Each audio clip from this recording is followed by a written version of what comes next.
আমি যা বুঝতে পারলাম, আপনারা আইন চান, শরিয়া আইন চান, আপনারা ক্ষমতা চান না। এটা অত্যন্ত বড় একটা মূল্যবান আদর্শের কথা। আমি যে আন্দোলনের সঙ্গে এখন শরিক আছি, সেটা হচ্ছে দেশের থেকে দুর্নীতি হটাও।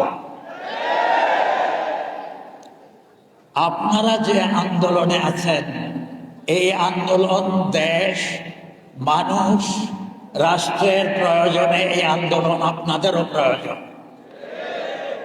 কাজেই আমি আপনাদেরকে বিনীতভাবে অনুরোধ করতে চাই যে আমরা সুখী সমৃদ্ধশালী বাংলাদেশ করতে হলে আমাদেরকে অবশ্যই দুর্নীতিমুক্ত বাংলাদেশ করতে হবে। আর সুখী সমৃদ্ধশালী বাংলাদেশ করার জন্য আপনাদের যে প্রত্যেকের সহযোগিতা এবং আপনাদের সাহায্য এবং আপনাদের আমাদের পাশে থাকা একান্ত প্রয়োজন। আমরা স্পষ্ট বলে দিতে চাই, ব্যক্তি, রাষ্ট্র যে যেখানেই থাকুক না কেন, যদি সুখী সমৃদ্ধশালী বাংলাদেশ আমাদের সবার লক্ষ্য এবং কাম্য হয়, তাহলে আমাদেরকে দুর্নীতি মুক্ত হতে হবে। ইসলাম এমব্রেসেস হিউম্যানিটি, গোটা মানব জাতির জন্য ইসলাম। আমি সম্মানিত আমাদের সুপ্রিম কোর্ট যে সম্মানিত বিচারক রয়েছিলেন প্রাক্তন, তিনি দুর্নীতি মুক্তির জন্য তিনি সংগঠন করেছেন। আমার ভাই তিনি কিন্তু বলেছেন যে তারা বাংলাদেশের বিভিন্ন পরতে পরতে রন্ধ্রে রন্ধ্রে যে দুর্নীতি এবং যে বিভিন্ন ধরনের অনাচার, অবিচার, অত্যাচার চলছে, এইটার জন্য বিভিন্ন সময় আমরা বক্তব্য রেখে থাকি। কিন্তু আসলে বাস্তবতা হলো বিএনপি, আওয়ামী লীগ, জাতীয় পার্টি সহ অন্যান্য যারা দেশ পরিচালনা করেছে, তারা যে নীতি আদর্শ নিয়ে দেশ পরিচালনা করেছিল, এই নীতি আদর্শের মাধ্যমে এদেশে আমরা শান্তি পাই নাই, খুন বন্ধ হয় নাই, মার সন্তান হারা চিৎকার বন্ধ হয় নাই, আমাদের দেশে টাকা বিদেশে পাচার বন্ধ হয় নাই, আমাদের মানুষগুলো নির্বিচারে ধুকে ধুকে তারা তাদের জীবনকে জেলের ভিতরে বিলীন করেছে, এটা বন্ধ হয় নাই।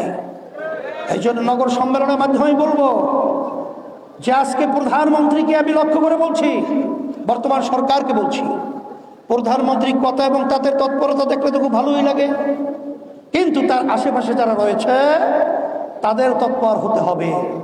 নালে গণ অভ্যুত্থান 2024 হাজার হাজার তাজা তাজা প্রাণগুলো রাস্তায় যে ছড়িয়েছিল, সেটা সম্পূর্ণ ব্যর্থ হবে, আর ব্যর্থ হতে আমরা দিতে পারি না। সেই লক্ষ্যে আমি সকল উদ্যোক্তা আহ্বান জানাবো, আসেন, মেঘ দেখিতেই করিস নি ভয়, আড়ালে তার সূর্য হাসে। এই দেশে আমি জন্মগ্রহণ করেছি, এই দেশের আমি সন্তান। আমি বারবার বলছি, আজকেও বলছি, যতক্ষণ পর্যন্ত দুর্নীতিবাজ এবং যারা নাকি স্বার্থান্বেষী বল এদেরকে ক্ষমতার মসনদ থেকে সরানো না যাবে, ততক্ষণ পর্যন্ত বক্তব্য রাখবো, জীবন দেব, রক্ত দেব, দেশের পরিবর্তন আসবে না। ইসলামী আন্দোলন বাংলাদেশ ঢাকা মহানগর উত্তরের সম্মেলনে দুর্নীতি বিরোধী জাতীয় সমন্বয় কমিটির 11 দফা জাতির মুক্তির সনদ সমর্থন করেছেন। সেই আলোকে ওনারা আমাদের এই সম্মেলনে আমন্ত্রণ জানিয়েছেন। আজকের এই সম্মেলনে উপস্থিত হয়েছেন দুর্নীতি বিরোধী জাতীয় সমন্বয় কমিটির ভারপ্রাপ্ত সভাপতি, সুপ্রিম কোর্টের আপিল বিভাগের সাবেক সিনিয়র বিচারপতি খাদেমুল ইসলাম চৌধুরী, আমি দুর্নীতি বিরোধী জাতীয় সমন্বয় কমিটির কেন্দ্রীয় সাধারণ সম্পাদক ও মুখপাত্র, আমার নাম সারোয়ার ওয়াদুদ চৌধুরী। আমাদের সাথে উপস্থিত হয়েছেন দুর্নীতি বিরোধী জাতীয় সমন্বয় কমিটির অন্যতম নেতা, 69 গণ অভ্যুত্থানে শহীদ আসাদের সহোদর ডাক্তার নুরুজ্জামান, বাংলাদেশের একজন বরেণ্য ব্যক্তিত্ব বীর মুক্তিযোদ্ধা ডক্টর জমিরুল আক্তার, বাংলাদেশ সামরিক বাহিনীর অবসরপ্রাপ্ত colonel lieutenant colonel Zubairullah, Abu Mohammad Zubairullah উপস্থিত হয়েছেন, আরও অন্যান্য নেতৃবৃন্দ উপস্থিত হয়েছেন। আমরা আমাদের জাতির মুক্তি সনদ, দুর্নীতিমুক্ত, নৈতিক, মানবিক কল্যাণ রাষ্ট্র প্রতিষ্ঠার জন্য, মজলুমের আর্তনাদ, জনগণের একমাত্র আকাঙ্ক্ষা দুর্নীতিমুক্ত বাংলাদেশ গড়ার জন্য জাতির মুক্তি সনদ যে 11 দফা আমরা পেশ করেছি, সেটা ইসলামী আন্দোলন বাংলাদেশ সমর্থন করেছেন এবং আমির সাহেব বলেছেন যে এই 11 দফা বাস্তবায়নের সপক্ষে ওনারা আলাদাভাবে আমাদের সাথে আবার বৈঠক করবেন। আমি প্রাণপ্রিয় দেশবাসীকে বলতে চাই, মহান আল্লাহ রাব্বুল আলামিন আমাদেরকে যে উদ্দেশ্যে দুনিয়াতে পাঠিয়েছেন এবং আল্লাহ তাআলা আমাদেরকে যে নির্দেশনা দিয়েছেন এবং কোরআনের যে নির্দেশনা আছে এবং শরিয়া আইন অনুযায়ী যে নির্দেশনা আছে, সেই নির্দেশনাকে আমাদের প্রতিপালন করতে হবে এবং এই নশ্বর পৃথিবীর এই ক্ষণস্থায়ী জীবনে আমরা আমাদের সৃষ্টির উদ্দেশ্যকে আমরা প্রতিপালন করব এবং পরকালীন মুক্তির জন্য আমাদের মৃত্যুর পরে আমরা যে খালি হাতে কবরে চলে যাব, সেখানে মাটি চাপা দেওয়ার পরে অনন্তকাল আমাদের পাপ পুণ্যের বিচার মহান আল্লাহ রাব্বুল আলামিন করবেন।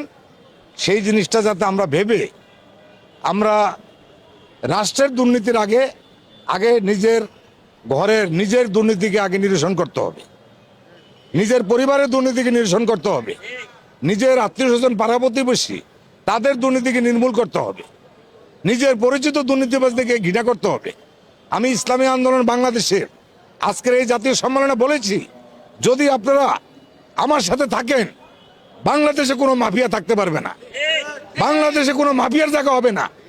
কারণ এই ইসলামী আন্দোলন বাংলাদেশের আজকে যারা এখানে সমবেত হয়েছেন, আমার এই মজলুম ভাইয়েরা এই কষ্ট করে এই সম্মেলনে উপস্থিত হয়েছেন, আমি এই মজলুম ভাইদের মুখের দিকে তাকাইলে, চোখের দিকে তাকাইলে আমি যেটা দেখি, একটা নৈতিক, মানবিক, একটা দুর্নীতিমুক্ত কল্যাণ রাষ্ট্র এবং শরিয়া আইন অনুযায়ী ওনারা বাংলাদেশটা যাতে পরিচালিত হয় আগামী দিনে, সেই লক্ষ্যে ওনারা দিন রাত অক্লান্ত পরিশ্রম করে যাচ্ছেন।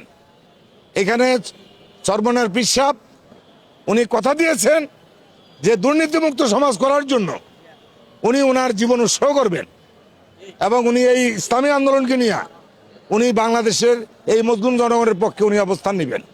মহান আল্লাহ রাব্বুল আলামিন যে উদ্দেশ্যে আমাদেরকে দুনিয়াতে পাঠিয়েছেন, সেই সৃষ্টির উদ্দেশ্যকে আমরা বিশ্বাস করি, প্রতিপালন করি এবং আমরা পরকালে বিশ্বাস করি কবরে মাটি চাপা দেওয়ার পরে ন্যাক আমল যোগ হওয়ার কোনো সুযোগ নাই। অর্থাৎ দুনিয়াতে যে কয়দিন আসি সেই কয়দিন ন্যাক আমলের কাজটা করি, মুখে এক অন্তর আরেক, এর নাম মুনাফেক। এই মুনাফেককে মহান স্রষ্টা ক্ষমা করবে না।